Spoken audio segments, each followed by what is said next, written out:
I'm thinking they want the complete opposite, really. Something like a, I mean, I mentioned Pugna or Dragon Knight. I still think either of those would be a decent option for them. I think Pugna's really good. Visage has really high mana costs. Rubik does as well. It's not that good against Spirit Breaker, but at the same time, they actually have no one to destroy the Nether Ward. Gyro's short range, Spirit Breaker melee. The familiars maybe can maybe do it, but they need a lot of, like, then they use all their damage potential in that. Then you've used all their attacks, basically. Yeah. And you can obviously still decryptify. Okay, that helps. They get some spam. They get someone who can also, as you mentioned, snipe the ward. If there was a Pugna. I still wouldn't mind seeing that from CDEC. I think they can definitely just put so much pressure early. I think the key for them is if they manage, so let's say HGT play a safe lane trial lane. I guess that's what we're expecting at this point, right? They're offlane Spirit Breaker, Wind Ranger mid, and Visage Rubik Gyro safe. That's the most likely proposition. They might try to run an aggressive try, but I really don't think so after how the last game went. They will probably not want to do that again. So if they play safe, it's going to take Visage a while to get level 6. And until Visage is level 6, they actually can't fight. I don't think they can win a team fight with these heroes until that point. Gyro will need level 6 as well, probably, but he'll get it faster. And, well, CDEC has a lineup that when Undying is just like level 4 or level 5, they could probably just start pushing towers. How about, like, say, Bristleback here? How do you... He's good, too. Do you like him versus, like, Pugna DK type of hero? I think he could work as well. They have enough sustain for him. Not the best synergy with Clockwork, but I still think it's going to be okay. My favorite's still Pugna, actually. I think it will be really, really good. I don't know if CDEC run that hero is my only question mark. There's also still Jug, but I feel like they have a lot of control for Juggernaut. Just the physical damage of the familiars, the Spirit Breaker lockdown. Jugger is not really that good. Wind Ranger has evasion when she's wind running, which somewhat helps with the Omni Slash in between attacks. This I did not expect those in. They're going to go for a Life Stealer. It's just Clockwork's a decent infest vehicle, but the cogs also really can work against this hero in a lot of cases. Yeah, I don't know if this was the pick either. It's pretty clear that they want someone who could just, you know, siege the tower, stand in front, get some hits in, and reset and re-go. Yeah. And I don't know. I feel like he's not really that good against Spirit Breaker. First off, Spirit Breaker is pretty decent at just. I think he's pretty good against Gyrocopter. Yes, but if he comes in close, he's good. I feel like they had other ways to deal with Gyro, like just fighting before he's really ready. Lifestealer seems a little bit out of the timing here. I feel like he needs more items and a little bit more before he can get useful. He's not like a PL, which actually got banned against them. I think his timing... He's pretty good around minute, I want to say 12, if he has free farm. So he gets, let's say you go Armlet phase, or you get phase drum plus some sort of build-up at that point. You're pretty strong. But the rest of the heroes, I feel like, are come online even earlier. And he is really good against Rubik as well. So I feel like he's really good against Gyro and Rubik. But like you said, Spirit Breaker, Wind Ranger, and even Visage, once he gets familiar, deal with this hero fairly well. Well, we're going to see if they're going to make it work. At least in the last game, I feel like it was one thing that they had the better draft. I feel like they also just outclassed HGT. So maybe they're going to win on just being the better team. And I don't think they're outpicked. I just think there were better options than Lifestealer. Yeah, I think there were just scarier options more than anything. All right, Sin, we get underway now. HGT, they are going to run as the lanes that you predicted. Very straightforward. Defensive tri-lane Gyro, off-lane Spirit Breaker, Wind Ranger, likely going to head towards mid. Get a pause. I think they are within Gyro's vision already, so both teams know a little bit at this point. They can actually start planning a little bit here if they do want to do that. I think HGT are just going to go away. Yeah, they don't. They really don't want to. Their invade is just devastating at level 1. They do have Visage on HGT though, which is really, really good for level 1 fights. If you skill Soul Assumption, hasn't skilled yet, so it is a possibility. He's kind of far away. They're going to have to at least give up a little ground. Gyro's good level 1 if he doesn't get overrun. Boots first as well. Yeah. This is actually not as clear cut as it's I a thought it's a 5-man invade though. Glance, They have the Spirit Breaker bottom. He could charge now. That's true. And they could actually, I feel like they might not want to dodge this fight on second thought. They actually do have a shot at it, but they're going to let CDEC get what they want. They will invade. There's one sentry placed here on the right-hand side. This sentry should be out of vision of the standard first sentry you place on the left side. On the left side, yeah. Within the right tree. In between those two trees there. there. In that block there. Yeah. But then your secondary one will always be to the right. So they might force out 2 sentries here from HGT. And they also get that other... That ward has been really popular as of late and very effective for the most part. The battle begins. Well, Sind, I mean, maybe there's just that element of confidence as well, where CDEC just crushed game one. They're like, we're going to win a fight just because we're better than these guys, and we dominated them once. We'll do it again. HGT like, yeah, we're a little scared. We don't want to risk anything here. We know how important this game is. But yeah, they forfeit a lot of territory in the jungle early on, and we will see Undying now rotating back towards top. A set of tangos coming out for Shiki mid.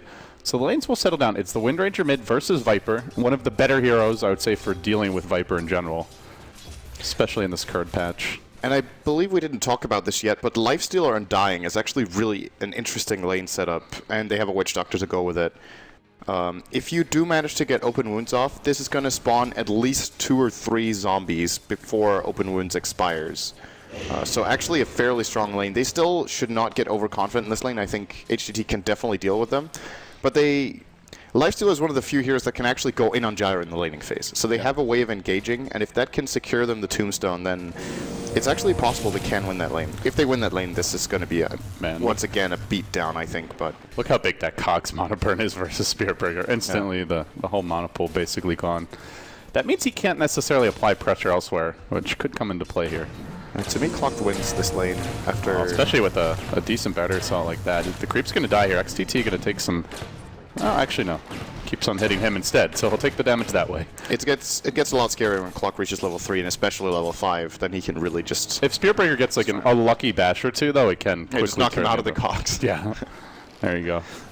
Oh, we saw that yesterday, actually. It was pretty funny. I mean, the liability to me for HGT in this tri lane is the Rubik, potentially. Just very little damage output early on. Doesn't offer you that much at the first few levels, aside from potentially a great lift that gets someone out of position. Wait a second. That sentry doesn't actually block the camp.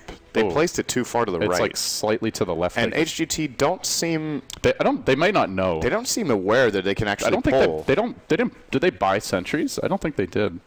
Actually didn't check. That's a really big loss. They should really check that pull. This is just going to do it now. And they're going to be like, wait a second, we can actually pull here. Oh, the clip that is really good. See ya! Now they're going on top, but they're doing it without backup. He open raged and tombstoned, and then open wounded a creep. Uh-oh. That is really bad news. The trifecta of bad things happening. Open wounding the creep, wasting the tombstone, getting cliffed on your Witch Doctor. And did they even get the rune? I think they didn't get the rune either. All right. I'm not sure. Well, so much for HGT being the team that Viper got it. Okay. Confidence.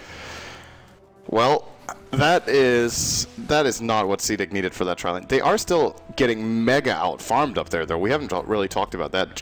No. Lifestealer 13-7, Gyro 4-0. So this aggressive trial is actually working out and even better than it should. The clock is holding his own against Spiritbreaker, which is really all you need is get your levels, don't feed. Yeah. He's probably getting a bottle out, I guess. Or boots. I think it's bottle. Yeah. That's good. This is how he wins the lane. When he refills with that and gets level 3, he can actually kill the Spiritbreaker. And right, they got Witch Doctor down from there. They do have only a level 1 Witch Doctor, though. No points in Maledict, nothing in the heal just yet, so he doesn't bring a whole lot to the table. And this is a hero that gets much scarier from level 2 to 3. Yeah. But I feel like part of it is just that they're afraid of this Undying Lifestealer duo, so they don't want to play aggro in the top lane. So they're kind of getting passively out-farmed thus far. This is impressive considering the Witch Doctor was cliffed earlier. This mid lane for CDEC is also a very big win. Air is getting outlaned. This is not winnable for Wind Ranger if the Viper gets to play a flat one-on-one with no threat of getting ganked. And that's the really nice thing for CDEC here is they have the stronger mid matchup, and they're keeping perfect tabs on top lane with their aggressive ward that they planned in the start. They know exactly what's going on.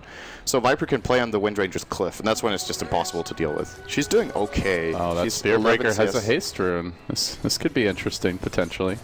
Well, probably not so much bottom, but if he heads to the other lanes. You might try to fight him. Give him a smack with that Lantern. He's maxing the bash, going for the super RNG plays. That is... It's definitely the best build. That hurts. Yeah. Especially when you have a haste run. Yeah. All you need is, like, you get that double bash, and all of a sudden, Clockwork is just interesting, he went 2 cogs. It's not what I expected. What's Spiritbreaker's mana pool? So, this means if he gets cogged once, he can't even... Well, he can still use one of his spells. It doesn't, like, cross the threshold where there's one of his spells he can't use, or with level 1 cogs, he would still be able to use both from full mana. So I feel like it doesn't really change that much, but... They're going to re-sentry. Did they place it in the same location again? I think it's. That's I a think little it's more the same. I think it's a little this more one to the blocks. left. I'm Okay. pretty sure. Let's see. We'll find out. The moment of truth. We're good. Aha. All right, this time they nailed it. But they got off at least one pull here. Pretty this hard. time Level 3. Visage has sentries now as well. Yeah. So. Level 3 on both support. The lack of killing here is, I think, something HGT is very happy with, though, even though they are getting out-farmed. Phase boots Gyro. He is closing in on Lifestealer. It was very close beforehand now. Or, sorry, Lifestealer was very far ahead, and now it's close. Does he stopped out for the Poor Man Shield and the completed Magic Wand, which delays the upgraded boots quite a bit. I think... I'm not sure if I agree with this build. I understand why he wants to get a Poor Man Shield against triple range like this and not get harassed too hard, but CDEC are drafting this lane to play aggressively, and this is more of a defensive itemization where if he went for phase boots, he could actually set up kills right now. If he walks onto Kaka and he's got some backup, that Rubik's not getting away. Yeah. But he can't really reach. I like this build, though. Even though he doesn't... I guess on level 4 he's going to skill Feast. It's really good, but they need the range on open wounds. Aggressive is living up to his name now. Massive chase on a Pretty Hall. He's going to lead with the open wounds here. Now even raging his way forward, but that was just too far away from his teammates, it seems. He's going to try to run him down with auto attacks, but while that's happening, CSMJ's like, okay, great. I'm just going to go ahead and kill Q on the back lines. They do get Pretty Hall, but now the Spirit Breaker charges in. He looks to engage as well. Kaka being pursued. There's your bash. Now the Nether Strike follow. They're going to bring down Aggressive. They're going to drop Garter onto the ground. He does have a Tombstone available. Actually, no, it was deployed a bit earlier. And now they chase forward. They're going to lose the Zombie Man as well, potentially. XTT, no, there's the Soul Rip keeping him alive. Another smackdown from XTT. Then a follow-up charge as they continue to engage period. But XZ also rotated in the entire 5-man lineup from both squads, just having it out in the dire jungle. And when the dust settles, it's a pretty bloody slaughter in the end. I believe a 2-for-2 overall. I lost track. I think 3-for-3, right? It was the first blood was Gyro's kill on the witch. Oh yeah, well that's true. It was spread out where they had the kill over on the side of the lane. Spirit Breaker got 2 kills there though, so pretty good for him. He's gonna finish his urn for this. This is a really big item if they can get some momentum going here. Oh, and he's already charging in. And 7 urn Orb of Venom. This is actually very scary for CDEC. The Clockwork Hookshot is on cooldown, where Spirit Breaker can just go, go, go. Yep. Let's see where Clock goes. If he ports bottom now. Nope, he ports top. Oh, he anticipates it. He's even smoked. Oh, he's looking for the aggressive play himself. He's got his own hook ready, but Spirit Breaker is, I believe, up in the lane. He's waiting for this. There's no call down yet. It's a good time to fight in that sense. XZ just inching his way forward here, trying to find the opening. Oh, is he? I don't think that ward sees him now, actually. It doesn't. Oh, this could moves actually... like an inch. Oh, well, so much for that. All right, the question is if they saw that. If they saw the launch They area. ping in the area, but I don't think they had their cameras over. Well, now they know. Yeah, now they definitely know. And it's also starting to get obvious because this bottom lane has been empty for a good 30 seconds now. So and Kaka's just like, I'm going to get my levels. Level 5 already at 8 minutes in. That is so good for Kaka. Meanwhile, Q is level 3. And getting a fast level 6 on Rubik. That's at the cost of Visage, but... There's a couple good spell steals. I think Viper Strike is actually going to be really good to get this game in Castle and Lifesteal. Oh, they want CSMJ. They do get some eyes on him now. They're going to pull air inside of open wounds. Battery Cell goes to work. They charge on the XZ. Dodging away from the cogs. Now the Nether Strike. No, he cancels it. He's waiting for a better opportunity. The cast begins to bounce. And now the zombies start to come in. But HGT, have the whole gang here, they're going to try to turn this. Now the Nether Strike goes out. And it's onto Aggressive, who's being bullied out of the fight. Charge forward. This cow don't care. He'll bring down the Lifestealer as well and chasing for a bit more. That's 3 dead. Make it 4. Shiki, the last man standing, about to get charged and possibly dealt with here. All of a sudden, things are going from bad to worse for CDEC. He gets in front, looking to bash him back a bit more. Turns with the Nether Strike. Shiki wants to get at least 1 kill of this, but he'll be potentially cliffed a bit off the mark. He is tanky. Could maybe even turn for a 2nd kill with a teammate rotating in. They're going to go now with the cast. Does Spirit Breaker have a charge available? He does. He's going to charge through them. They have no way to stop this. XTT walks away, and this Spirit Breaker has just been the difference maker thus far for HGT. That was, I really thought CDEC were going to get a couple of kills. They fought under the Tombstone for a good, like, 20 seconds, and they just didn't have the damage. Viper wasn't there. I think, as an aggressive play there, I think it's not the best play call for CDEC to go without the mech and without the Viper. Like, they could have, if they would have waited until now, this play would have been twice as good now. CDEC's a little bit lacking on damage, which is where, like you're saying, they need that extra sustain to just slowly whittle HGT down, but they don't have much burst. They're not finding any quick kills. And the way they opened was they went in on the Wind Ranger. She TP'd in, and that was actually exactly what HGT wanted. The Clockwork cogs are in, starts battery assaulting, and that means 2 of the key abilities are used on a hero they can't bring down. During Wind Run, they don't have damage. Lifestealer can't get into the cogs, can't even hit anyway. Oh, it's looking for that pickoff, though. It's a level 3 battery assault, but they have a rocket as well. There's the Shackle. Air trying to retreat out, but continues to take the damage. One more tick, they'll get him. Nice takedown here for XZ, and XTT just going to have to let it go. They need that type of kill, though, from the Clockwork, especially the way the game's developing. Still, I'm with how hard CDEC lost that top fight, they're still looking okay on the net worth. I thought that was going to be worse for them. Viper's still #1. He wasn't involved, farmed a lot in the mid at the same time. Lifestealer is still on par with Gyrocopter, even though he died in the fight and Gyro stayed alive. And they have the mech now, which and they have mech advantage, makes them very scary. That is the biggest item on the map right now. I wonder if Wind Ranger wants to go for that for them, or if they're going to play without mech. They want to make their go on him. Shiki does get Fate Bolted, but he's not inside of the cooldown. It's way too late. They get the double bash to bring him back in, but the mech comes out. Soul Rip as well. Now the Tombstone deployed, and things are going to turn very quickly here against HGT. They try to run from the zombies. Aggressive getting up in the front lines. Doesn't finish off ZSMJ, though the double bash comes out from the XTT charge. XZ in hot pursuit. He does not have a hook shot ready. Ends up going okay for HGT in the end. That was with a pretty bad call down, but they got the Nether Strike into a secondary bash, which pushed them into the second call down proc. Yeah, I think HGT should be happy with that. With how long that took and with all the TPs they forced, I think they come out ahead on that one, even though the timing wasn't that good. It's Viper for Spirit Breaker. Spirit Breaker had a streak, so maybe not good enough. He was 5 for nil, and Clock got all that gold, so like 400 something. But they forced 2 or 3 TPs. They also have value, and all in all, I guess an even trade, and that could have gone so, like you said, could have been so much worse for them. How are you feeling about Visage was not there, so he's level 6. Oh, that is big. That's probably a win for HGT all in all then.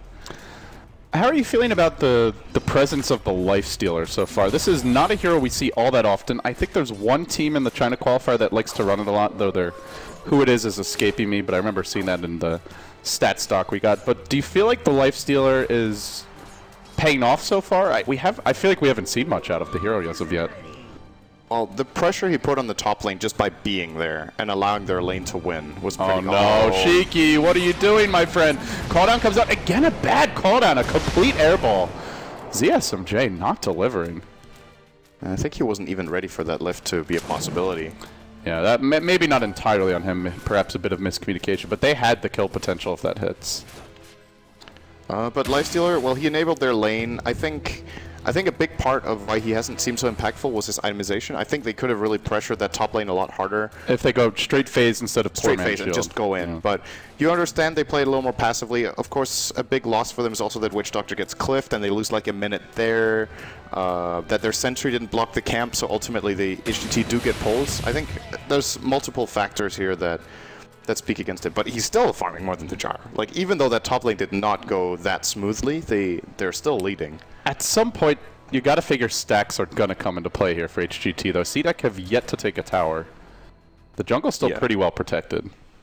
Yeah, I don't think they have a time to stack, though. Like, their supports have been fairly busy just protecting top lane. At least that's how they feel. They're just sitting as 4 mid right now, it seems. But they should definitely stack now. There's no doubt about that. Their support should be stacking 2 camps every single minute now. That is a testament to the pressure. I think the Clockwork, more than anyone, is just put on the map for CDEC, where they're just constantly worried about, for HGT, about him ganking someone. And so it looks like instead they're going to go for a bit of a journey here, smoking up with Kaka in the front lines. Does have Spell Steal online now with a stolen Viper Strike. Oh, that's very important.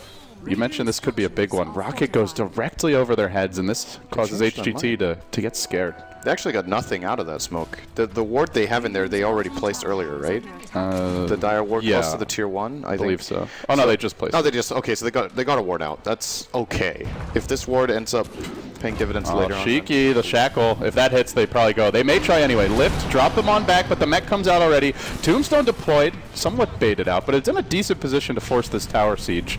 The zombies start milling around.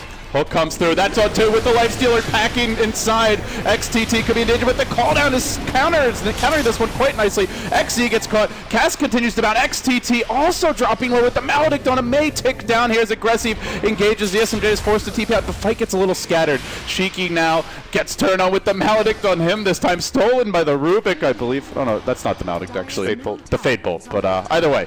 Drops low, walks into the Roche Pit, charge comes through, he tries to TP out Shackle. Is it ready? It is. They cancel the TP, they'll bring him down. Looked like an amazing hook shot, but then the whole team just walks right into the call down and turns the fight.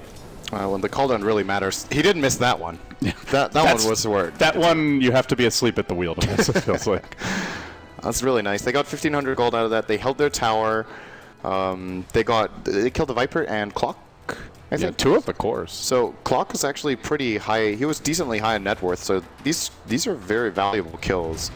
And I think just as importantly, they hold the tower. Now they go ahead and deny it. But CDEC want to be just cleanly taking objectives at this stage. And a big part of the failed engage there for CDEC is that they catch actually I think the worst target they can. They jump in on the Spirit Breaker with Clockwork and Lifestealer, and Spirit Breaker is super tanky. He has 1,600 health under that tower. They get into the call down. If possible, they want to hookshot the Rubik or the Gyro. If they catch the Gyro, that's just a snowball fight. They run them over, but ZSMJ was not in a position they could hit him in, and, well, probably in hindsight, better not to engage if Spirit Breaker is the only one you can catch. And just try to siege the tower with Lifestealer and your Tombstone, where HGT are probably going to be hesitant to engage in. CSMJ is building towards his BKB, or gets the Ogre Club, starts to tank up. I mean, you're up against so much early pressure. You get this item, and a lot of what CDEC has to offer is negated as far as damage goes, at least. The Maledict probably being the big one here. The Clockwork's damage. You're just guaranteed to get off your nukes, your auto attacks. Not there yet, though. Still to finish farming it Did up. they use Death Ward last fight, by the way? I don't... If they did... He might not have had it, even. I think he was a bit underleveled going into that fight. Now they have Armlet, too. That's like... If you look at items that have a really big impact, like Minute 15, Armlet is just extremely good. But there's so few heroes that benefit from it, and a lot of the time it's difficult to utilize it. I still really do not like Clockwork that much as a vehicle for Lifestealer, because he hooks in, he gets off the cogs, and then he just traps Lifestealer in the middle of the fight with Shackle Shot coming in as soon as Rage wears off. The call down hit him twice there. I think he was Rage through it, but he's still being slowed down. And when the Rage ends, he is just totally trapped. He's in a really poor position generally. It really depends. Like if they engage in a good way with the hookshot, the cogs and the Rage have decent overlap timings. Like when Rage ends, cogs are generally out, and then you can get out of there maybe. But there's just less freedom, it seems, than with. It is still great for the solo pickoffs if they can find someone here. This looks like a waste of time for now. Okay, they're going to go mid. There's a ward here, though, and they see the clock. They don't know that there's a payload packed within. So that ward might have just paid for itself. Now the second ward sees him. There's just nowhere XC can really go without being scouted, it seems. This is one of the things that we used to talk a lot about when we saw the Lifestealer strategies, was the risk of trying to spend too much time ganking, because the Lifestealer's not farming, the vehicle isn't farming right now. That's one nice thing when you're running like a Storm, is you can clear the waves a lot more quickly. So CDEC, somewhat cognizant of that, will back down, but this now means they lose their Tier 1 top, and I think HGT are going to be fine just trading for now, Sind. Yeah, I don't even know if they're trading. It looks like there is a push bottom brewing, but can they hold that? No, they can't. Okay, they will trade. I think they're going to be too late. Yeah. But I think that's good for HGT. That's good for HGT, yeah. They just need to buy time. The question is, come mid-game, I still feel like Rubik won't have the biggest impact this game. He can spell steal the Viper Strike, which is kind of the biggest thing, or maybe Death Ward. It's a very easy steal if he's in a position to do it. Yeah, you can just toggle the heal on, though, to prevent that. Spirit Breaker's kind of going to fall off a bit at some point. So then it's like Wind Ranger Gyro versus Lifestealer Viper as the big cores, and then the secondaries are Visage, Clockwork, but Visage can turn into a core for them as a support, more or less. He is not getting much farm. I think that's really where HGT want to ideally try and sneak a Roche. Not in really the best position. That's very risky now, more if they find a pick-off or a good map opportunity. Looks like that might be exactly what they're trying here. If this smoke gang is successful, then they're either into the pit or straight down mid for the Tier 1. Or bottom. Maybe even bottom, yeah.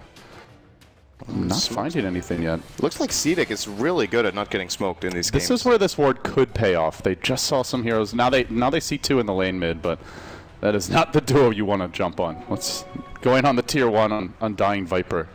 Sounds painful. Well, they don't really have that many good targets to engage on, to be honest, in the draft in general. Witch Doctor is probably the main one, but even if you kill him, he's their 5 position support. 4 others you really don't want to open on. Oh, here we go. Now things are going to get interesting real quickly. XE walks in. He did not get off a spell. They quickly drop the call down. It connects on both. The bash through hits everyone. They try to turn this. No Garter going in. He gets bashed again. He can't fight his way out of it. Now it's aggressive, trying to hold his guard. They got off the tombstone, though. This could be the big one that turns it. Again, the bash is Shiki getting smacked around like a ragdoll. And the 2 hero shackle from air. What a fantastic initiation or follow-up, I should say. Aggressive. He heads to the south. Shiki getting still lobbed around. First he's bashed, now aggressive Armlet Toggly may actually survive this. Not sure if Shiki will be so lucky. The charge comes through, another bash as a result of that charge. They get the team wipe. Oh, what a terrible area to get caught within. That was just absolutely perfect for HGT to stand right there when the smoke came out. The cooldown, I think, hit 5. I think Viper even mech'd too early. It seemed like he panicked. It looked like he panicked. He panicked. It looked like he panicked. I think. Did he mech before the cooldown even hit with the first missile? I think he just spammed it. Yeah. I don't know how much of a difference it made. I think they were just in an awful position in general. But if Clog manages to get off his cogs in this hook, I think that's a significantly different fight. Maybe they still lose, but they're not done yet. XC wants to contest this roast. They are going to find that pesky Spirit Breaker who immediately buys back. Looks to turn this one around. Now Cock on the TP out. That will be canceled by Battery, so they should be able to run down the Rubik here. 2 dead with the buyback. Now hunting ZSMJ. This could be huge for CDEC. Maladin coming through. XTT will complete the charge, and ZSMJ still on the run. Garter wants to pursue, gets stunned up. The Death Ward insta-canceled, it looks like, or at least out of range to continue. ZSMJ should take down the Maladin. Fall. Extra decay just to ensure it. They're going to die back on XTT, it seems. He tries to bash the Clockwork out of his own cogs. He'll fall as well. That's 4 dead with a dieback from the Spirit Breaker. And CDEC can steal this Roshan now. Oh, how the tides have turned. From a team wipe for HGT straight into a dieback 4-hero takedown and a Roche Jack by CDEC. Maybe the familiars could be the hero, though, and they are setting up, looking for at least some stuns. Do they deny the Aegis? No, can't do it. And they feed one as well. Oh my god. This game just got pretty interesting. This is crazy. I want to say it's kind of similar to other games we've seen in the tournament where teams are like making some questionable calls and making some super aggressive plays that sometimes pay off, sometimes don't, but I feel like when it comes to spell usage, these two teams, like the way they move and cast their abilities, they're just better than the other teams. Like, I think most other of the teams we've seen in this qualifier would not have been able to beat HGT there and snipe that Roche. They would have either not made the call to go there, or they would have been too late, or they wouldn't have found the opening that Clockwork did. But everything comes together for CDEC there, and they do win the fight. And ultimately, that more than negates the team wipe they just had in their own jungle. They lost 5 for 1, now they killed 4 for 0 and got a Roche. And it was a dieback as well on the Spirit Breaker. Who has fallen a lot behind. He's now like 1,800 gold down on the enemy Clockwork, which could be a big factor here moving forward. I think the big difference is CDEC and HGT are just more decisive teams. It feels like the other teams have that hesitation, maybe lack of a clear command structure, maybe just teammates disagreeing, or they're just playing a little scared and not talking enough. But whatever it is, these teams, when they want to go, they instantly go. This is a big stack. Clock scouted that. Well, at least they know they can get the far away, though. Oh, look, would you look at that? I reconnected again. There you go. The charge through just to hit the Ancients once more. Looks like they should get this entire Ancient stack freely. CDEC are just not in position to contest. They were about as far away as you can possibly get. They might lose 2 towers for this stack. I want to say that's not worth it. If they trade the tier 1, that's okay. But the tier 2 feels excessive. They will not be in position now. They're also a bit low to try and walk over. The Spirit Breaker is nearly dead. Maybe TP's home charges top immediately. I think they're already too late, though. I think this is not a good play call by HGT. They're trying to split push with air, though. This might make up for it. He's got focus fire. He could try and rat this tower down pretty quickly, but or get killed. Or XC has the hook shot. There is a jump in. Air has the 4 staff away. He tries to pursue. It barely gets away with the wind run. He might find him in the trees if Air tries to TP out. This could be the wrong way to try and escape this guy. Cogs just a split second. Actually, it bounced him as the TP out completed. At least the animation went off. He held his tower, though. He could have just run. That would have been the safe play. Now Clock actually ends up going down right after that to the gyrocopter, who finds a solo kill on the bottom lane, and now it looks like we might even have a skirmish towards mid. ZSMJ deployed his BKB. He almost died for that.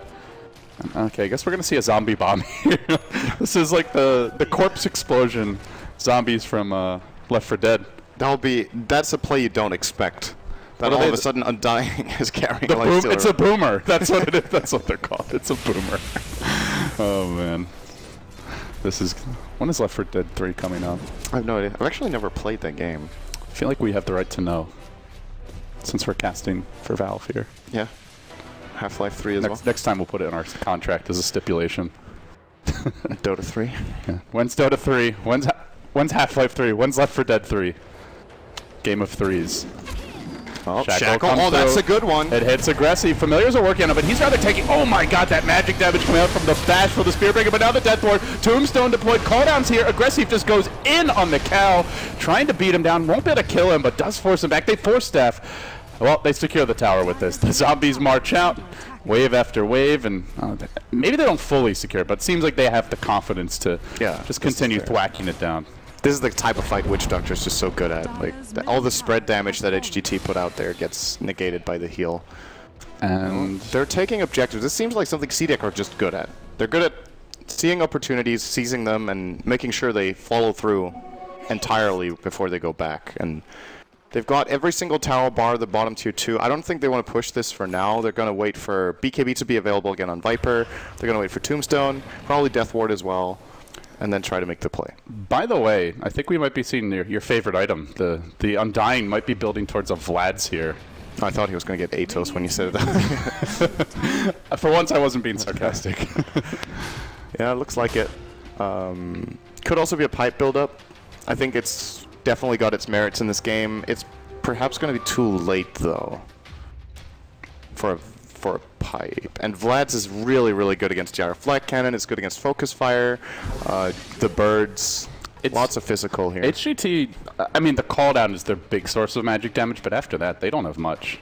This could be still big. Power Shot, Fate Bolt. It's okay. Soul Assumption is obviously single. I don't know if they could actually kill this Gyro with the BKB. Maybe they just try to bait it out and then hook him when he TPs. Oh, no, he's going to hook to initiate here. Out comes Lifestealer. Man, that's some fast damage. CSMJ, no chance to even react. I think they could kill him. That's why we pay you the big bucks, man. Wow, Shiki, mid-nether strike TP out. Yeah, they just burst him before he could even pop that BKB. The old Nether Strike would have taken him to Fountain. That's true. He would have killed himself. Oh, Rubik Flesh Golem. This could be interesting. It looks really funny on Rubik, too. He's still little. Please cast it, Conker. Cast it. Don't disappoint us. Well, he is definitely going to use it before he spell steals something else, because I think the duration stays. When all transformation-based spells on Rubik, you keep the duration of. And it's decent. Just because you said that, he's going to disappoint the viewers by not using it first. It's like a little cute. Well, no, Flesh Golem can't be cute. There's no way. Baby Flesh Golem. It's not grown up yet. I'm gonna see just the old school Lifestealer build. The Armlet, Phase, Sanjin Yasha. This was, I guess, the Zhou build back when he was playing tons of Lifestealer. He was the big player that really pioneered it. It seems like it is still the go-to. He gets off the rage here, though. Aggressive, gets double bash, doesn't even take a lick of damage. All of that's magical. They're still going in, but this time it's another strike on the XZ, who gets lifted up. There's a Tombstone on the high ground here, though. Blade Mail comes out from XZ, but CSMJ, BKB's right through it. And the Tombstone, well, while they can't kill it, isn't actually doing a whole lot here. HGT just going to calmly walk away. BKB charge for clock kill. I don't think he needed to BKB, though. That's the thing. Like, there's actually nothing pressuring him there. So. The Blade Mail a little bit, but would have been like half HP. Yeah, not even, I think. At most, yeah. Maybe more like 2/3. And he doesn't really need to be scared of anything. There's like no surprise play that comes in where he doesn't get BKB off after it's the clockwork they go on. So I think a little bit of a misplay there from ZSMJ. It is Vlad's on Undying. I think the biggest item at this point for CDEC is the Witch Doctor eggs. Oh, looks like we might have a clash here in the river as XTT tries to retreat. Shackle comes through. Won't connect on anyone. Aggressive is going to find XTT. Can they chain stun him down before that charge cools down? They don't need to. They'll burst him instead with auto attacks. Oh, Rubik stole Rage. Did he use Flesh Golem? No! I told you. No. You jinxed it. Oh, I wanted to see Baby Undying. I don't want to. You've never seen it before? Ah, you have. Gonna have nightmares. You must have seen that before. I think I have. Does it change based on your cosmetic, or it always looks the same? I think it always looks the same. Okay. I really like the Rubik on a broomstick. It's one of my favorites. That's good too. He's just cute in general. So, I still feel like CDEC are coming out ahead. Even though they're behind by 4 kills, I got the feeling that they're controlling the map better. This is a very close game compared to before. It's just a few thousand golden experience here, but as far as the game plan, I've got this feeling that if HGT don't manage to get this Visage some big items, they're gonna hit a wall at some point. He's got a Ghost Scepter and now working on the Axe, so he's definitely making progress, but the risk here is that CDEC start taking over the map. They've taken every single tower apart from the Tier 2, they have aggressive wards out, and if they find any sort of team fight and take the last Tier 2, they might just be able to disallow HGT from even getting into their own jungle almost ever again with these heroes they have. And those Ancients would be the really big thing. Yeah. Currently cleared out, but has With been that a said, big though, source of Undying goals is for them. probably going to fall off at some point soon. The Tombstone is not going to stay as relevant as it has so far. I do believe you can't focus fire it, though, right? You can't. So they still need to destroy it, probably. The birds can do a lot of damage. Just a couple of right clicks from Windranger should be enough. Oh, well, they're in a... This is a really interesting awkward position. Garter, can they pull him up onto the cliff? They fail, but they get the double bad combo. Whoa, XTT. Now suddenly Shiki shackled on the high ground to the dead zombie man. He's on the run, completely isolated, while Air starts to dish out damage on Q, who couldn't manage to find a good death ward. Now he does, though, lane in, and the hook follows up. They're going to reel ZSMJ back into the cogs. That was a vacuum cogs if I've ever seen one. Ghost Scepter, Pretty Hawk tries to run. It's about to wear off, though he rages, and Pretty Hawk walks right back into the waiting arms of the other zombie in this game. Ends up being a 2 for 4 after the ultimate miracle shackle for HGT. That was a really good play by the Clockwork. I believe that's XC, yeah. So he was very... I think he stop cast his hookshot on the Windranger. He was like... Windranger was isolated to the right, and he had a clear line to the hookshot and just tried to fight her and fend her off while she was focus firing. But he identified there's a way bigger play to the bottom left. So he canceled. He went for the 2-hero cock next to the death ward that they threw out at the same time. And that really salvaged the fight. If they don't make that play there, I think it's 4 for 2 the other way. So yeah, very, very nice heads-up play from him.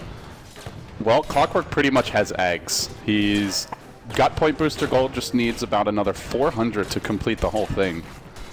And there goes the Blade of Alacrity. I feel that's a very big item this game. You're up against I believe they have at least the 1 Force Staff, 1 Air, and he's been able to somewhat elude the hookshot, but now you could just keep on going in. Double Force is out. But I actually think Clock himself could have considered a Force Staff. They don't have any on the team. It's a way to keep up with the Windranger Force Staff if you want to go for that play. It's a great way to try to disengage from a Spirit Breaker after he hits the charge. Definitely has its merits in this game. It can even disrupt the telekinesis. If you Force Staff while they're in the air, it just drops them down. So, I don't know if Axe is the best choice. I think this was actually a really good Force Staff game, but it's definitely not a bad choice. They also have that Witch Doctor Eggs. Could be big. Shackle. Oh, nice BKB dodge by Shiki. He might still... Nah, you can't call They're not that. going to go for that. He's so tanky. Almost has his Ags complete now. Has picked up 2 of the components. This is going to be Aghanim's gaming momentarily as a Infest Bomb is on the move just now. Finds him, Air, gets hook, caught out, and can they finish him is the question now. They chase forward with Aggressive. He is very quick, but XTT is in pursuit. They Force Staff him away towards safety. Now the call down comes through with Shackle not going to connect this time, but Aggressive doesn't have any magic immunity left. He ends up falling. Then the Spirit Breaker starts to do his work. Bashing again and again. Shiki will be isolated. The Death Ward comes through. That's an Aghanim's upgrade. They got to get out of here. They're fairly tanky, but it keeps on going. On SMJ almost brings down XTG. The zombies look to finish them up into the tree line. They massacre them behind the jungle. And Garter ends up salvaging the fight together with the Witch Doctor. Not very often you see all 3 cores get the crap pummeled out of them and then 2 supports clean up the fight, but they even it out a bit, Sind. It's still a win for HGT all in all, just in terms of raw net worth. Of course, it's the 2 supports staying alive on both teams, so the richer cores and CDEC worth a bit more here. It's still a win. There might have been a kill streak as well, somewhere in between, somewhere in that. No, actually, wait, why did they get more gold?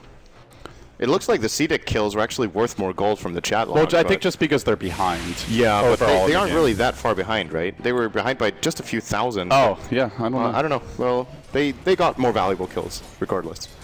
Durka's drawing a heart. Oh, AoE. They got more AoE gold? Yeah, that's possible. That's true. I thought you were trying to. He's going like this. They got more gold because lifesteal has the power of sin. The power of love propelled them to some extra gold. Well, I think CDEC are going to be okay with that outcome, considering that Lifestealer did almost nothing in the fight. The Viper went in after using BKB defensively against the Windranger earlier. Getting a 3 for 3, I think, is pretty much the best they can hope for in that situation. It looked like it was going to be a train wreck. But, well... I mean, Visage, the big winner here. He's basically got his eggs after that fight. That's a big item. They don't have good ways of dealing with the birds at all, so very reliable that they will be able to hit the whole fight. You know, the one here that's really kind of been shut down after an amazing start is the Spirit Breaker. XTT, ever since that dieback, I feel like he just has not had the same impact. Yeah, he lost a lot of momentum. He has BKB now, though. Pretty big item. That's going to change quite a bit. You know, I honestly feel like at this stage, the key hero that they must shut down is that Witch Doctor. He was probably 80% of their damage. I think that's the play call here for Spirit Breaker. That's his job. He's just going to charge him, and he's going to ult him, and he's just going to keep laying into him with the BKB on, preventing Death Ward from coming off. Is probably the best play. It is, of course, going to mean there's a little bit more space for Lifestealer and Viper, who have been his primary targets, but Witch Doctor has their highest DPS. So someone has to take care of it, and he is the very obvious choice. Either him or the birds. At this point, the birds... I don't know, we just haven't seen much out of them. I guess he is going to have the egg soon, though, like we talked about. Roshan being scouted by CDEC. There's a smoke for the Dire. Oh, Gem picked up now as well from... From who? Not Garter. Q.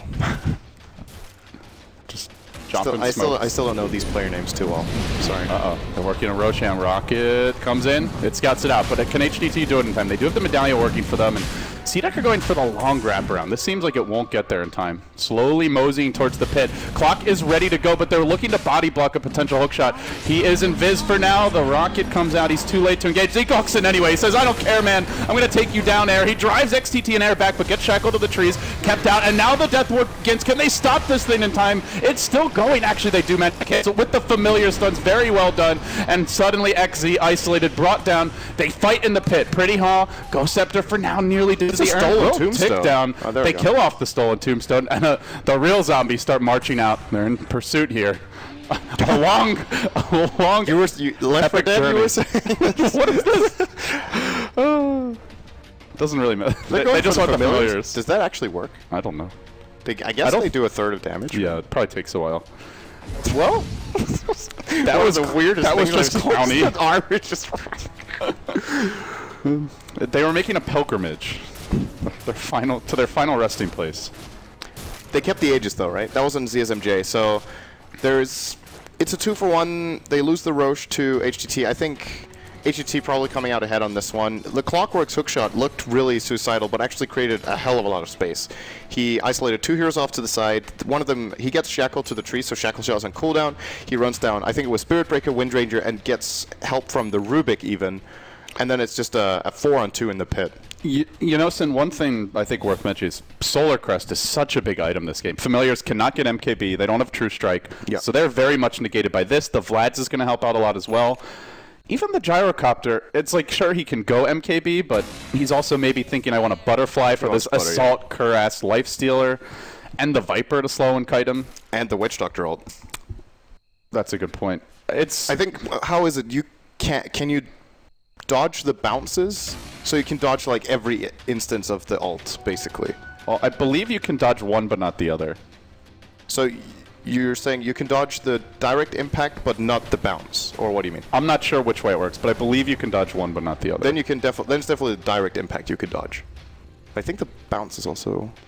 I don't know. I think you could dodge both. I would guess so. It seems intuitive for me, but it's Dota 2, so intuition doesn't really work. We'll find out soon enough, I guess. Well, what do we... So that last fight actually as well, they did get the birds on top of Witch Doctor, and they stopped the Death Ward, but it didn't really matter because of the zoning. So they didn't benefit from the ult at all in that fight, and they still won it. Oh, birds, nice drops. He's going to resummon, I think. He got his Ags, so this is a very obvious choice to just get some new birds out. It's just wasting their time as much as possible. There's the resummon.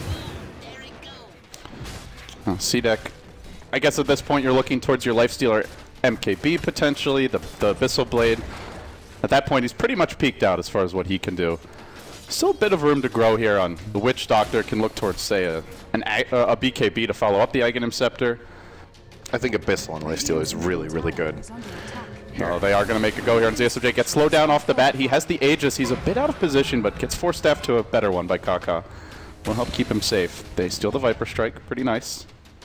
XC fires off a warning shot here in the mid lane, and Wind Ranger will snipe the tower out, but now the hook comes through, and I believe Air already... No, his force staff is available. It's the Rubik's that got used earlier, so he's able to retreat out. Aggressive marches in. They were thinking about a go, but just didn't quite find They can try again. He has to try again now because of the Ag Scepter, but the fight's already over. HGT get the tower for free. They're going to continue to farm here. Getting some good jungle time in, it looks so like. What auras do HGT have? Do they actually have like Vlads and AC of any sort? I think they don't. So they're playing a very physically heavy game against a team that has both Vlads and AC, and they have neither. They've got to deal with that somehow. I think Visage needs to get a Vlad's or an AC, and the other one needs to go on the Spirit Breaker. It's really important for them to be able to deal with these team fights the way they've been going so far. Okay, all I'm finding is the Death Ward can be evaded. There's nothing about that. So I guess the bounces can also be evaded as well then. That is definitely very big. Here comes the charge. So I'm wondering if Lifestealer thinks MKB or Abyssal is best because of the gyro. Well, while he's busy thinking about that, XTT is thinking about not letting him buy a new item, but then Aggressive just pops on the rage and turns this one around. There was a nice shackle on XZ, catching him completely out of position, and, well, they're going to find that kill. Aggressive still hunting XTT. He's getting his revenge for earlier this game. The charge! No, the charge! The Nether Strike follow-up, and then he's just going to walk away to the south to some smooth moves from XTT. There will be a bit of a dodge out here from Aggressive. Goes in again, does get shackled to the tree line. They'll lose pretty hard as the trade, and they managed to steal something. Is that the tombstone? That's Decay. Oh, it's the Decay. Okay. Now the call down comes through. Looking for Garter. He's not that tanky, but the Soul Rip helps to keep him alive just a little bit longer. He'll still fall in the end. Shiki getting pursued out. This Wind Ranger starting to do heavy damage. They lose 3. Aggressive survived it all, but his teammates paid the price, and now they're on the run. Nice bird drops. 1, 2, and 3. Very good. And done. Now a clap for good measure.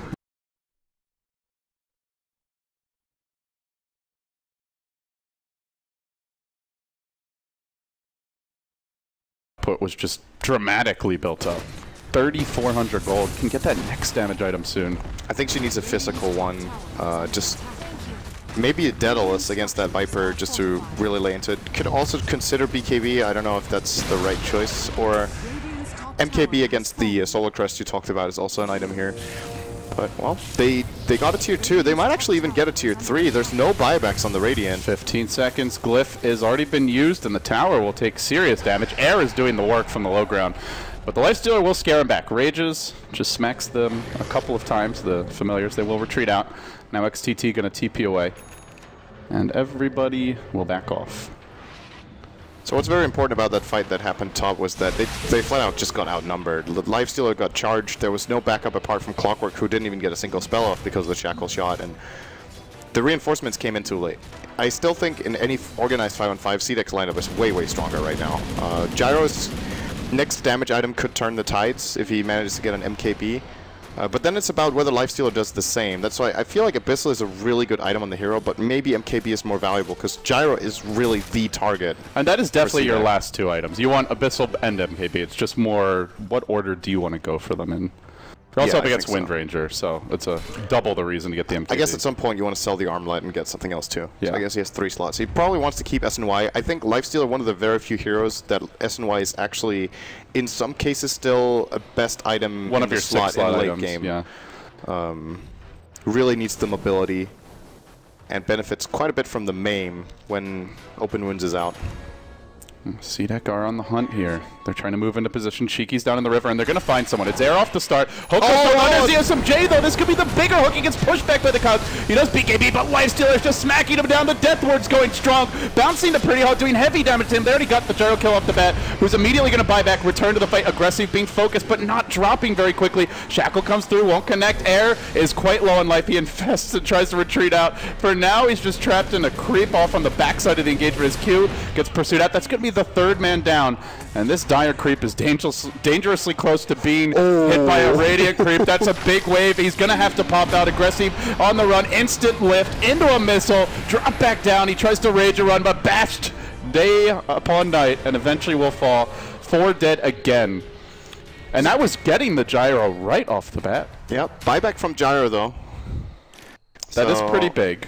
It's like a 3 for 4 in that sense, kind of. If they catch gyro again, they're going to get a lane wrecked. I'm really starting to feel like if they don't get a full duration death ward, they're just not going to win a fight at this point. The Undying has fallen off a lot. The Viper just doesn't do quick enough damage. And HGT just have so much control here. If that Wind Rangers... The Wind Rangers has a much easier time getting her damage out than what I would kind of consider her counterpart at this stage, the Witch Doctor. You saw that fight drop low, but it's like 3 fights in a row now. They just can't finish the job. Hook was shot, but slightly off the mark here from XZ. He might try again. He's got another one in about 5 seconds. Oh, he's still hook shot. Can he hook away to freedom? Kaká says, get me out of here! And he will. Oh, the plays. Very nice escape. We mentioned him as the player to watch for his wisp, but showing his versatility here in Game 2. Yeah, and he has an Axe Scepter of his own, so what can he spell steal with that? That's really good. He can get Axe Scepter Viper Strike, which is huge. He can steal Infest. That would be pretty funny. He can get the Witch Doctor Death Ward is probably the best one, and then of course Flash Golem. But I think, yeah, he wants the Death Ward. That's the game winner if he can steal that at a good point in time and get to channel it freely. And to be honest, CDEC don't have that many ways of stopping him once he starts doing it. He even has a Ghost Scepter, I believe, that he can use beforehand. So you steal Death Ward, you Ghost Scepter, and you cast it. And then the only way they counter it is either with a Cask Bounce or with a rocket, or sorry, with a hook shot. Yeah. Or if Clock is next to him, which is very unlikely at that point. So. But there's going to be a lot of traffic in these fights, especially with like the familiars flying around as well, and it might not be the easiest thing in the world. Well, he still hasn't bought a new item, is the other thing. He's been sitting on that like 3 to 4K gold for quite some time. Wants to have the buyback, but it's starting to feel like he's going to need more lockdown, because they're just kiting him too effectively. Either more lockdown or just more instant damage with the MKB. I still think their own team needs a Force Staff more than anything. Like they have no way of closing the gap after they jump. That's the problem. They hook shot in, then they Force Staff the target out, and then, oh shit, we actually can't follow anymore. So if they itemize for that, then they might have a shot at it. Or someone else think Clock needs to engage. So they force out the Force Staff before the hook shot. But there's two or maybe even 3 on the Dire side. Wind Ranger has one, Rubik has one, and Spirit Breaker even. So yeah, they have triple now. It's such a good item. I really agree with them getting 3 of them for this game. It's like especially against most valuable item. Again, Clockwork, and then I think equally importantly, the big damage dealer is this melee carry, the Life Stealer. And even the Death Ward. Yeah. Creating space so it can't hit a target. You just Delta Split, man. Yep. XZ is up on the high ground, but there's a big wraparound smoke from HGT south into the Radiant Jungle. They're going to take the plunge here momentarily, it looks like. Where are they? They back off a little bit. They want that. They'd love to have that same fight they did earlier, where they just find 5 heroes walking up a cliff. You think? Yeah. That would be pretty good. Pretty sweet. Triple bird drops with a call down on top. They've got quite the air force here between the gyrocopter, the triple familiars. This is a bit of a strike squad. Well, Dire misclicked and used Glyph. Or did they want to defend that tower? Oh, they glyphed the tower. This is starting to get pretty obvious for CDEC. The mid lane's pushing in as well at the same time for... I think that's going the other way. CDEC are pushing this, right?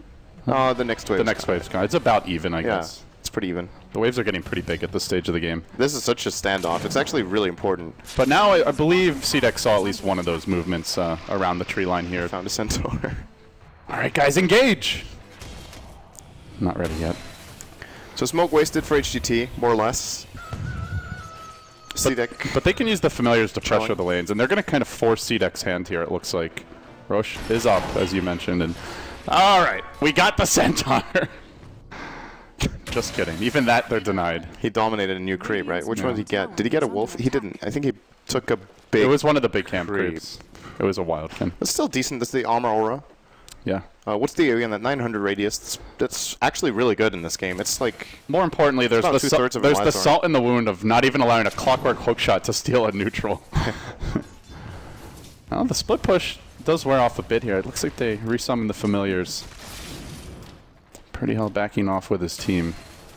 But CDEC are just in that awkward position where they don't have any tier 2s to stage a Roche counter from, and HGT can just calmly sit back, maybe send a couple heroes in the pit with the familiars and play the waiting game.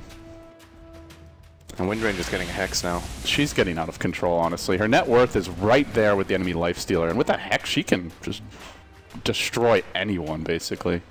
I was expecting her to go for a damage item, but and they're not really lacking there. I mean, Sin, you mentioned Force Staff. Now they really need a Forcer. I mean, maybe a Diffusal Blade, but the Force just feels like the more versatile option and also cheaper. Yeah. This Hex. I think Clock should have got that over Axe. I feel like the Axe... The Axe hasn't been useful, right? He uses one hookshot in the fight anyway. He never seems to get off two. If he even gets off one, he didn't... I don't know. The Great Roche standoff of 2015 continues. Yep. This is reminding me of old Chinese Dota, where you'd have these for like 10-15 minutes. They've got the movement speed Kobold, but good vision from CDEC is going to disallow this engage. the Kobold. He's just like ushering the familiars around. Follow me, familiars. I'll lead the way. And I'm just going to drink myself to death. Goodbye, cruel world. That creep just looks so derpy. It always did. He never puts the goblet down either. He's got to have it ready to chug at all times. Money! He makes Brewmaster look like he's a teetotaler. That's the MKB almost complete. Lifestealer 300 short. He's still on par with Gyro. They're actually really toe-to-toe. 15 gold difference. It's still a close game, but it seems like at this point every single HGT hero, apart from the Gyro, is pulling at least 1,000 ahead of everyone else. Spirit Breaker's at 1,300 ahead of Clock. Windranger's about 1,700 ahead of Viper. Visage, 500, okay, ahead of Undying. And then Rubik, really rich for once. Yeah, and it's 10K also net worth, 2K ahead of Witch. It's also, it feels like the Undying and the Viper, to some extent the Clock, due to the lack of Force Staff, just don't have the impact of their counterparts on HGT. No. There's always the potential for that gigantic Death Ward, but if that's your entire team fight, it's tough to feel comfortable here for CDEC. And HGT say, we're not in any hurry, man. We're farming for ultra late game. We've got maybe the better scaling heroes on our side. Especially that Gyro. The problem is, like, if Lifestealer latches onto Gyro, he kills him really fast. But he can't. 4 Force Staffs. Like, there's no way they catch this Gyro and kill him off, I think. And that's the big weakness of CDEC's draft. They actually can't... I don't know if they can do it anymore. The Force Staffs are really super cost-efficient. Well, they keep on getting pulled apart at the seams here. They know that HGT want to Roche, but the familiars are somewhat forcing their hand. They're going to have to make a choice. Do they start to allow this tower to take damage? It's already down to half health. Or do they look to contest the Roche? And they opt to TP back the Witch Doctor, and I mean, that basically gives the Roche. Especially with him getting stunned. They fire the rocket, and they know what's happening. HGT are just playing a CDEC like a fiddle. They have a Lifestealer bomb, but they cannot go in 2v5 here. They're going to need the whole team if they want. Witch Doctor starts his journey over, but they can always just back off if they want to. They're bringing the Roche down low enough. This is actually going to be really close. This is the fight. Witch Doctor's coming in. The hook comes through. They get aggressive straight onto ZSMJ. The cogs keep him from retreating out. Where's the help for ZSMJ? He's got nothing. This could be great. Witch Doctor hasn't arrived just yet. Now he walks into the middle of the river, but he's not going to find a good death ward. 3 familiars find high. Aggressive is pounded into this Roche. He'll finish it off. Exy isolated another hero. The Windranger kills her as well, and they still hold the death ward here. They get the Aegis. They don't lose Rax. They force the Gyro buyback. Just an amazing set of cogs there. They kept everyone away, as you mentioned, and they couldn't force Steph him out, and HGT in danger of getting 2-0'd here if they have one more slip-up against CDEC. Wow, I cannot believe that happened. That was... I feel like what HGT needed to do there wasn't even that difficult. They got the right split push with the birds. They forced Witch Doctor up there. They went into the pit, and then the way they positioned themselves, they actually cornered ZSMJ away from themselves. And then Clockwork sees the opening, goes in, perfect cogs, perfect hook shot. If there's any Force Staff instantly on ZSMJ there, it's a totally different fight. But they don't...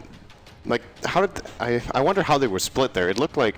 So, who was in the pit? Windranger, Gyro... And that's it, right? I think that was it. So the other ones are really far away, and they don't have a force line. The force line from there to the high ground is actually possible if you're standing to the right of the pit, but they were all, like, top left and bottom. So there's no escape route. He uses BKB, and then they can't save him, and... If he doesn't BKB there, and if he turns the right way, I mean... Like I said, I feel like it wasn't that difficult. They could have actually kept all 5 heroes in the pit, and I think they would have won the fight. They made it harder by spreading out.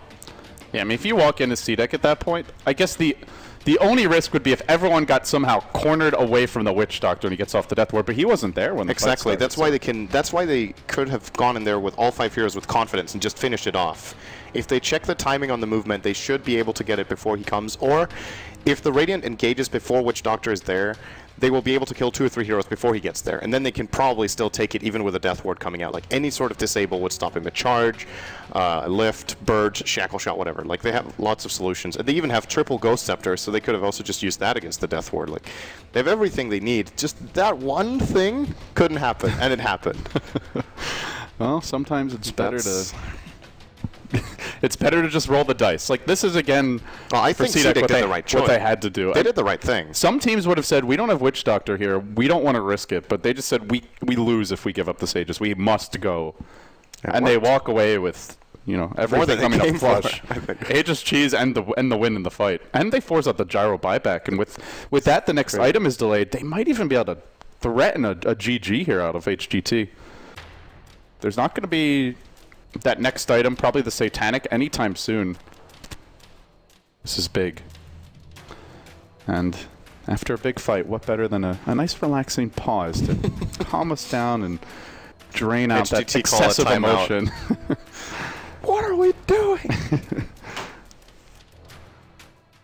I have heard that there were apparently some PC issues at the venue, at least on day one, so... Okay. Not sure if it's actually an internet connectivity issue, if it's a PC. What did they write? They wrote CG lay. So if that's anything like Kale, then maybe the lay means lag. So maybe it's the PC lag instead of the connection lag or something? It sounds like a good theory. It probably means, like, I want to go to the bathroom. And one of the players even has Lay as nickname, right? Not in this game, but maybe it's just flaming him, calling him an idiot. We lost that fight because Lay came over. Next time, Lay, just stay at home, okay? We don't want your services anymore. You're benched. Fucking Lay, dude. He always causes problems. They're going to push now, though. Remember, they didn't use the Death Ward last fight. That's available for And Windranger doesn't have buyback. This is probably a lane. Oh, man, that's actually huge. And Gyrocopter already bought back. So if he dies, it's basically GG at that point. CDEC are going to look to take this tower. They use their Rage on Aggressive. Glyph comes out. Familiars are fairly low here, and they will steal the Viper Strike after the Rage from the Rubik. So he's just impossible to take down. Nice Infest by Aggressive. And now another Viper Strike. Continue to zone back HGT. 20 seconds, so this should be the Rex. Now the big question is, do they immediately back off? Do they try to stick around for more? They may just cheese. I think they don't care. They're just going to go. CDEC, in one fell swoop, might be looking to just wipe out HGT. And with a win here, a 2-0, potentially, that would put them in pole position to take this Group B. Well... we say that, and now they decide to back off. But it could be the wrong time to try and run. Cheeky's been caught out. The call down comes through. It's going to connect on both carries, but XTT just gets slaughtered. The hook finds two, and now the Death Ward. Who's going to cancel it? Nobody does just yet. Kaka steals it, but he's zoned back by the Death Ward that he stole. No, he got Voodoo Restoration. Oh, he got the Voodoo. He actually toggled on. You're right. So now he can't even do a thing here. He's on the run. The Viper Strike coming through. They bash Cheeky, but this looks to be the end. Dieback on Gyro. Windranger out of the fight. Still no buyback, and CDEC have done it. 2-0 beat down on HGT. A close game back and forth in, but in the end, just outplayed in the clutch moment. That one Roche fight just decided the game. I don't even know if HGT can win this last fight without buyback on Gyro against Aegis Cheese in that kind of position.